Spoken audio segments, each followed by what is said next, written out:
Hey everyone. Okay, we are going to be doing chapter 5 today. We are skipping chapter 4. Um, so read it for fun, but yeah, so we're going to be doing it on the news, and fair warning, I always go longer than 15 minutes, but it's normally not my intention. Today, I don't think there's any chance, there's no hope that I'll do this in less than 15 minutes because there's a lot to cover. Apologies in advance, but there's good stuff. So, um, I'm going to, on that note, though, fly through the first the first parts of this. Um, we're going to be talking about news generally, a lot of different things. The first thing we're going to be talking about is like what makes something newsworthy. Like, what are the factors that lead journalists to report on some things rather than others? And I do think this is more or less self-explanatory. So let's just push through. First is timeliness. Is it something that's like recent, fresh, breaking news? You know how like news people love to like get all that because like it means like, oh, there's something new here. So that's one thing that makes something newsworthy. Prominence. I'm sorry, this is all that.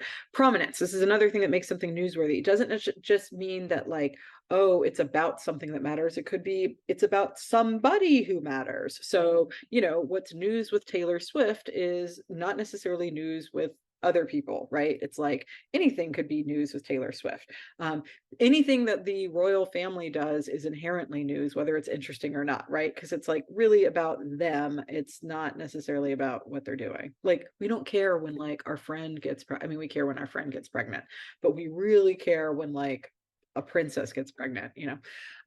Proximity. Is the story close to home? This is why you could hear about a flood in Afghanistan and not really care about it. But oh my gosh, flood in Morgantown, assuming you're in Morgantown, like that's big news. So this is why sometimes certain news outlets will only cover things that are like in people's backyard because that's what people are interested in. I'm sorry, to the exclusion of things that happen elsewhere. Consequence, the bigger, the crazier, the better. And honestly, I mean, this does make some sense, right? It's like the bigger something is, the more people are affected by it. But obviously, huge events like September 11th, COVID, like these big sort of things that have happened, historical events are automatically newsworthy. But these are the types of things that something that could be big to a community. I mean, currently, as I'm recording this, WVU is doing a lot of transformation stuff, and I don't expect like that to be newsworthy. Back to the proximity issue, to everyone, but to the WVU community, it's like a big thing. There are big consequences. They're gonna merge colleges and that kind of thing. Um, and back on the consequence aspect, this is, like I said, a natural thing. Like we are interested in things that have big consequences, right? Especially if they have big consequences for us. But the news can also sometimes take advantage of our need to always, how should we say, be aware of all of the bad things that are happening that could be consequential around us. And this is not in your book. So I just, you're not going to be able to find another explanation. So I want to try to do a little bit of a better job here.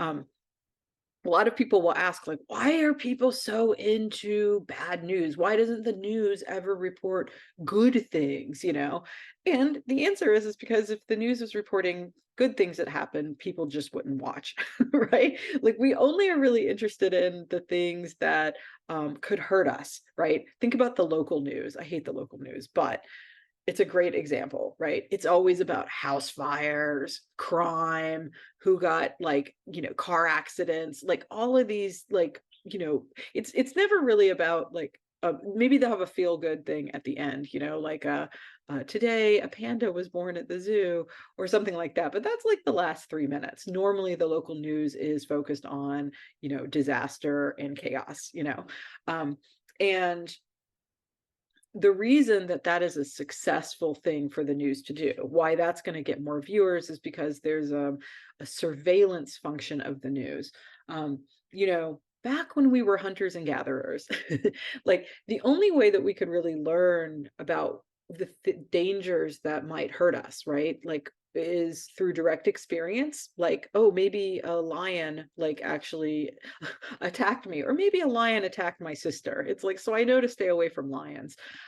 We use gossip, right? Like people would tell other people like, hey, that could hurt you and things like that.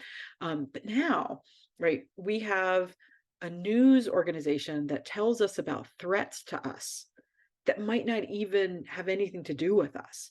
And not only does it tell us about things that aren't direct threats, like it's not just about the lion that is sleeping in the bushes, right?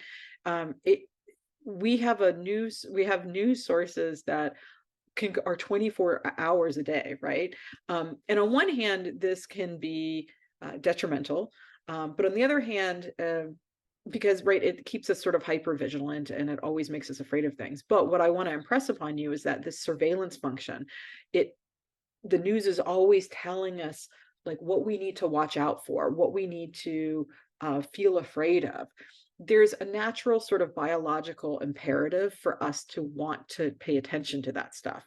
So when people, the fact that people are kind of hooked on seeing all of this bad news, um, it makes sense from an evolutionary perspective.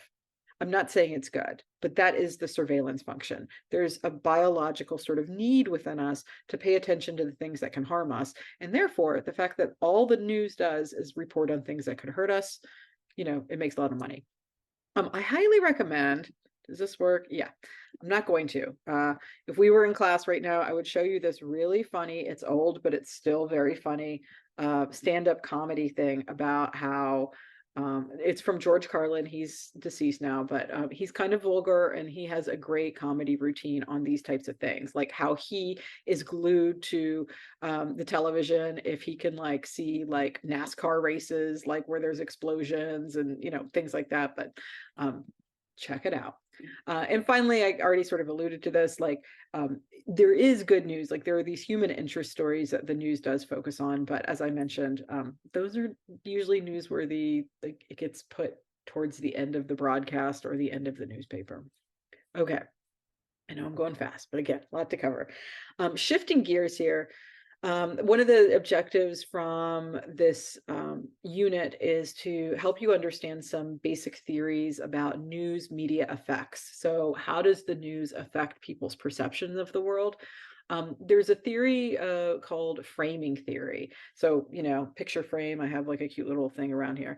But think of a frame, another way of thinking of a frame is a spin on something. Like it's how you right in the frame thing, it's like you can have the same picture, but the frame you put around it is going to make that picture look slightly different. It's how you spin it. I think that when people use the word bias, they are often talking about framing. It's how you decide to package a story if you're a journalist, right? But honestly, we frame, and this is an important point, even if you're not writing news stories, we frame things all the time. We, highlight some aspects over other aspects and things like that. And it doesn't necessarily have to be like verbal. It could be in pictures too. So here's some examples. Like here's a frame. Well, actually, they're all, put them both down there. So here's an example like of a frame. It's like, let's say I wanted to talk about, oh, I don't know, birth. And I either chose this picture of a fetus or I chose this picture of a born baby, right? It's like, yeah, I can like make the same argument, but depending on the image I use, it frames things a little bit differently, right? It frames what the baby is or what birth is differently. But the framing can happen with words too. So calling somebody a terrorist versus calling them a freedom fighter, climate change versus global warming, right? Those are different ways to put a frame on the same phenomenon. But here's another like classic imagery. I mean, this is like famous. And this is real, by the way, like we're even, darkening skin tone, but look at this is both imagery here, but also trail of blood versus an American tragedy, right? It's like these two different news sources. We're talking about the same event. I'm going to put myself in the corner. They were talking about the same event, but framing it very differently. Okay, so that is one media effect of news. Another one, oh darn, I'm going to put myself back down. Another interesting psychological effect that the news media can have is called exemplification, which is way too fancy of a word for what it is. But think about it like this: an exemplar is just an example, you know, examp, I don't know. So exemplification theory talks about how, even if a news article gives you completely accurate information about something, like let's say it puts really good, very objective statistics in about, let's say, how likely it is that you could be the victim of a shark attack. Okay. The thing about the way the human mind works is that very accurate information is not as likely to be remembered as details in a story that have much more vivid emotional appeal to them. So examples of, let's say, somebody getting eaten by a shark, if they are like, it would be a much more vivid thing that stays in our mind and our memory, right? So again, just sort of like putting it all together. Let's say you read an article, and in the article, it's an article about a woman who got her leg eaten by a shark. It's horrible. But then the article ends with some base rate information that's basically like, um, it's highly unlikely that you would be, in a shark attack because like it only happens X number of time. You're more likely to get struck by lightning or whatever. What this theory has demonstrated, the research on this, is that even if people are presented with good base rate information, that is not what they're going to form their judgment on. If they're trying to make a decision about whether or not they want to go for a swim in the ocean shortly after reading the story, it's that image of the person's example that's going to stick in their mind, regardless of whatever the base rate information says. So that's exemplification theory. More vivid information is more influential compared to information like statistics, even if it's more accurate. Okay, I got one. I think there's just one more theory, and then I got some other stuff to talk about, but you're almost there. Okay. This is, by the way, this is the complicated stuff that I do. I love it. Like these theories, like we do studies on them in our lab, and we try to see like what happens when people read an article and it's got the statistics or it doesn't. So I'm really into this, but I'm sensitive that it's not everybody's cup of tea. So one final theory I want you to know is called agenda setting theory. And this actually, I want you to think about it. So we just talked about framing, which says basically, hey, the media can kind of influence how you think of an issue based on what words people use or what images people use, what spin people put on it. Agenda setting theory is a little different. Agenda setting theory says, well, actually, yeah, maybe the news can tell us like how to think about an issue, but more often than not, that's really not what's happening. Agenda setting theory says, no, the media is probably not telling us how to think about something, but it does tell us what to think about a lot of the time. Okay. So an example of this would just be like, okay, we might all have different opinions on, since we were just talking about like the pro-life, pro-choice thing, we might have very different opinions on the overturning of Roe versus Wade by the Supreme Court. Okay. But the media might not even tell us how we're supposed to think about that issue. But the fact that we're all talking about it is an agenda setting effect. It means that what's happened is because all of the news organizations are covering a story, people are more likely to be thinking about it. It is more, vocabulary word here, it's more salient to us. It's more on the top of our heads, right? So it doesn't necessarily say that like, oh, the media is telling us to be pro-life or the media is telling us to be pro-choice, which by the way, what kind of, you ever think about that as a framing, like, oh, so if I mean, listen, the pro-life people really got it down because it's like, oh, if you're pro-life, does that imply that if you're not pro-life, you must be right pro-death? It does, but whatever. But the point is, if even if people don't have the same perspective, like they don't have an opinion on a topic that conforms to whatever the media says, the fact that they're even thinking about the issue at all, the fact that here's an example, if I were to just go around the class right now, wherever you are, and just have you write down, like, what do you think the most important issue facing the US is this week?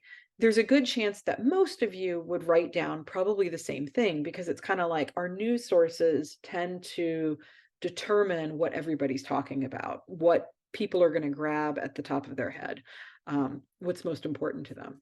Um, I won't even get into this. Don't worry about it. If you want to know more about agenda setting, I'm happy to talk to you about that. So yeah, same here. The only point that I was going to bring up with this is, like, it does work different ways, like sometimes the media will determine like the political agenda, and the government will determine like what the media is talking about and things like that. But at the end of the day, really all I want you to understand is what the basic premise of agenda setting is, which is that hopefully you understand now why they call it agenda setting. It's really saying the media sets our agenda. It tells us what is an important issue and what we should be thinking about, even if it doesn't tell us how to think about it. And the way that that's communicated, and the way that these things get communicated is several fold. You know when a news story is considered more important, right? If it's a broadcast news story, you normally that's the first thing they start talking about. They give it more airtime. If it's a newspaper, it'll be on the web, the homepage, or it'll be on the. You ever heard of the term above the fold, right? So there's different ways that the media sort of communicates to us what news stories are more important, what things should be more salient to us. And it is, I mean, maybe I probably won't, but so maybe I'll use this as like a fodder for one of your discussion board posts. But there is some open questions too about who even sets the news agenda today, thanks to social media, because, we don't have these gatekeepers like we used to. Okay. Moving on, Casey, I'm like really trying to cram 2 lectures into this one. The sort of like last topic I wanted to sort of get into is about like bias and objectivity. And just for some historical context in journalism, bias and objectivity in journalism. So I want to start with like a little bit of context and just say that, originally news in the United States, actually, we are a very news heavy country compared to Europe. I'm not even making this up. Europeans had a lot of books, but newspapers really started in the United States. It really became a part of our culture.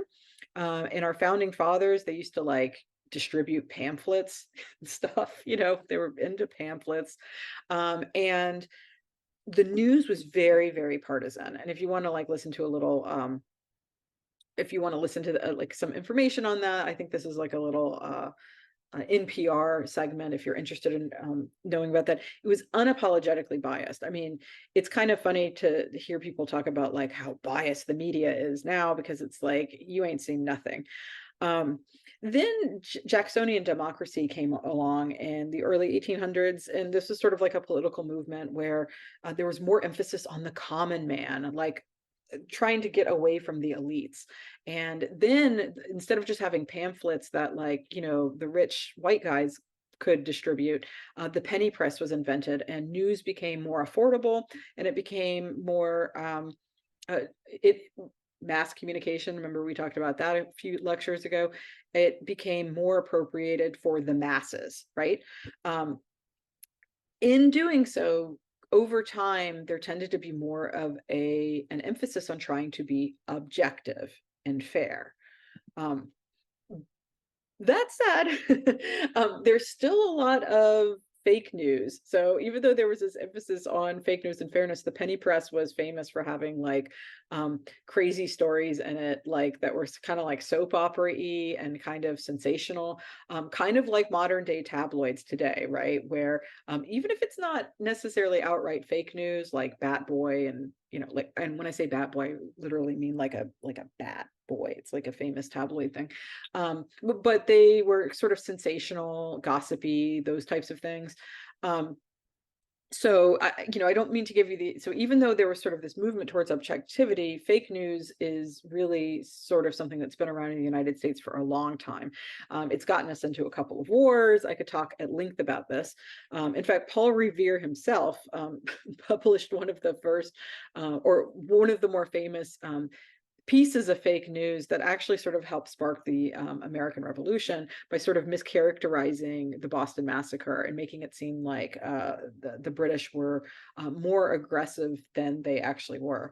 The other thing, while I'm in this, and nowadays it's like, okay, so fake news isn't new for sure, but the internet hasn't helped, of course, because even if we've always sort of had these elements of tabloids and outright misinformation and propaganda, it certainly can spread easier, but I really want to impress on you that it's not new. What is a little bit new, though, is like there's a lot of financial incentivizing, new financial incentivizing behind making it spread, like clickbait, which is something you'll have the opportunity to write about if you want to for your discussion post this week. And clickbait is, really just sort of ploys like sensational headlines that are designed to appeal to your emotions to make you click on them, because clicks will often equal advertising dollars. A lot of times they're sort of like just, will have like I like Disney princesses are supposed to look perfect, but one fan has spotted a mind-blowing mistake, and you're like, what is that mistake? I must click on it. And then you click on it, and it's usually like a complete letdown because the mistake, as you can see, is that they don't have fingernails, which is kind of gross when you think about it, but funny. And yeah, and then that translates into monetary things, but all of those things sort of like cycle through the spread of misinformation. Okay, but back to the subjectivity thing. So this is something that you can also think about if you want to for your discussion post this week. So we had this swing towards objectivity, and I'm sure many times in your day-to-day life, you've had people that have screamed, well, that's biased. Maybe you do it too. Like you'll dismiss a news article that somebody gives you because they're like, oh, well, yeah, they said that, but they're biased. Fox News is biased or whatever. Okay. The question that I want you to entertain is, should objectivity be the goal? I remember years ago, Fox News, actually, this used to be their actual logo, fair and balanced. And the question, though, is like, okay, if that's sort of like what we think of as objectivity, should that even be the goal? And the question is it even possible, right?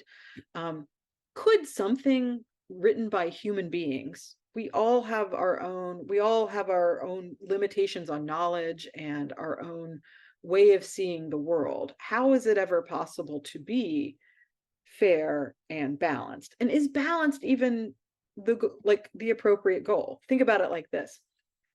I could make something balanced, but that doesn't necessarily make it fair. If, let's say, 95% of scientists, and I don't really know the statistic, but you'll get the point. If 95% of scientists think that climate change is happening, should I give equal time to, if I'm a journalist, should I give equal time to 5% that don't think that? Like, is that fair if a majority thinks one way and the other doesn't? And why, it's funny, I've noticed that when people talk about balance, it sort of assumes that there's only two sides to something. It's like, oh, we'll do 50% this side and 50% that side. Fair, balanced, right? But what if there's lots of different sides? How do you sort of like balance that out? I don't obviously have any answers, but it's something that I like students to start thinking about. It's like, okay, well, if you think that objectivity is what we should be striving for, what does that look like and how can it be ensured? And the other thing on that note, I want you to start thinking about, and like you might want to write about this for your discussion post, is and what role does transparency come in? There is a movement among people who are into thinking about journalistic ethics that says, well, maybe if we can't be objective, we could at least be transparent about what our biases are. So a more transparent journalism would look like, okay, yeah, no, we are gonna have news broadcasters giving commentary on things. They might editorialize, but what we would ask from them is for them to be honest about what their biases are. Maybe they would disclose political affiliations or other types of like they have an endorsement deal or something like that. And what we would ask them for is like, no, you can tell us your opinion and you can be biased, but I want to know what your biases are or something like that. So this conversation is not in your book. And honestly, this guy has like a great did I do it? Oh, yeah. Oh, crap. It's about to start. Nope, nope, nope, nope. I'm not trying to take up all your time, but if you want to like sort of see some more things about this conversation, go into the PowerPoint slides and you can click on this and find it yourself. And oh my gosh, woo, finally finished. Sorry, I know that was a long one. It won't always be that bad. Okay, I am going to stop this now and congratulations, you finished your first week of content. Woo, congratulations to me. That was a lot. I just did like all of those back to back to back. Okay. All right. Bye, everyone.